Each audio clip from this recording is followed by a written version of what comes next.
आणि इथे आज उपस्थित असलेले सर्व मान्यवर, खरं तर आजचा दिवस खूप खास आहे आणि आमच्यासाठी खूप उदास आहे।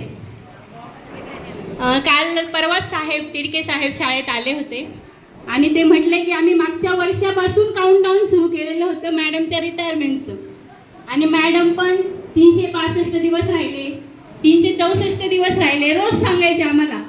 पण आमच्या मनाला किती वेदना होत होत्या हे आम्ही कुणालाच नाही सांगू शकलो, कारण मॅडम ह्या आमच्यासाठी फक्त मुख्याध्यापिका नव्हत्या, तर त्या आमच्या हृदय होत्या। आणि आज सकाळीच मी साहेबांना पण बोलली की तुम्ही आमचं हृदय घेऊन चाललाय। आणि खास सांगावंसं वाटतं की माणसानं सोन्यासारखं असावं असं प्रत्येक जण म्हणतो। अशा सोन्यासारख्या असणाऱ्या आमच्या तिडके मॅडम आमच्या आणि त्या वागल्या मात्र परिसासारख्या, ज्याच्या सानिध्यात त्या गेल्या किंवा त्यांच्या सानिध्यात जो व्यक्ती आला तो सोन्यासारखा झाला। आणि ह्या अशा परिसाला गमवायची खरंच आम्हाला इच्छा नाही आहे। म्हणजे आज खूप ब्लँक झाली आहे मी, बोलायचं तर खूप आहे पण मॅडम शब्द सुचत नाही आहे मला की मॅडम जाणार आहे ही कल्पनाच सहन होत नाही आहे। कारण तिडके मॅडम ह्या केवळ मुख्याध्यापिका नव्हत्या, त्यांनी आम्हा सर्वांना, माझ्या वैयक्तिकही सांगते आणि सगळ्या माझ्या सहभगिनीच आहेत, आईचं प्रेम दिलं, बहिणीची माया दिली, मैत्रिणीसारखं आम्हाला जपलं आणि आम्ही लहान असून सुद्धा त्यांच्यावर सदैव दादागिरी केली। हे सत्य आहे। आणि मी माझ्या बाबतीत सांगते की मॅडमच्या शिरोपेचातील शिरोमणी म्हणून त्यांनी मला ठेवलेलं होतं। मॅडमकडे इतके गुण आहेत, मॅडम इतक्या गुणवान आहेत की तरीसुद्धा त्यांनी माझ्यातल्या प्रत्येक गुणाला प्रोत्साहन दिलं। कधी मला माझा पाय मागे खेचला नाही, मॅडम इथे जायचंय लगेच जा, मॅडम हे करायचंय लगेच करा। आणि तेव्हा जाणवलं की आता मॅडम गेल्यावर कोणाच्या शिरपेचात बसायचं, कारण अशा मुख्याध्यापिका न भूतो न भविष्यती माझ्या आयुष्यात येणार नाहीत। आणि अशा मॅडमने रिटायर होऊ नये, सरकारने अजून 2 वर्ष वाढवून दिले तरी आम्हाला खूप आनंद होणार आहे।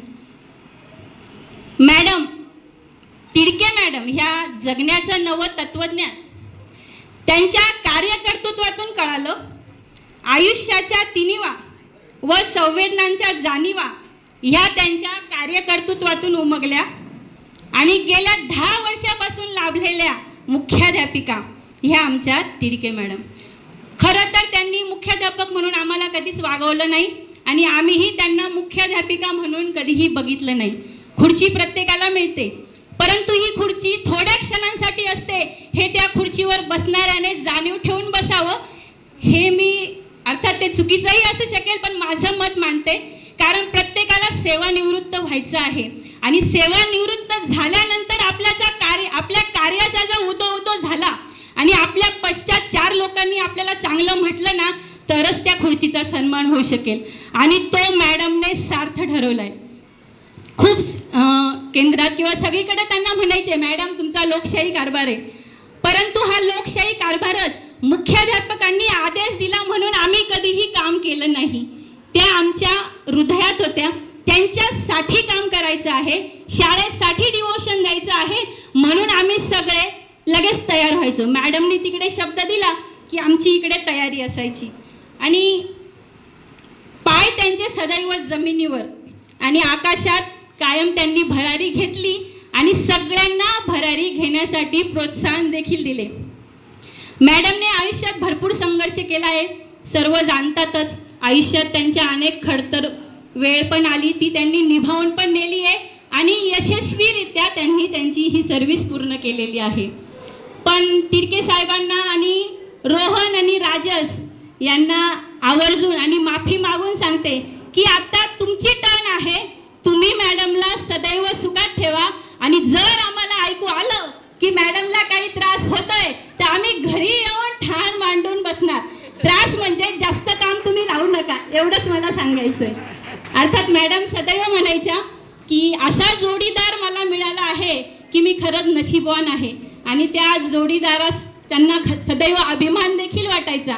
त्याच्यामुळे शाश्वती आहेत की साहेब त्यांना सदैव जपतील, फुलाप्रमाणे जपतील.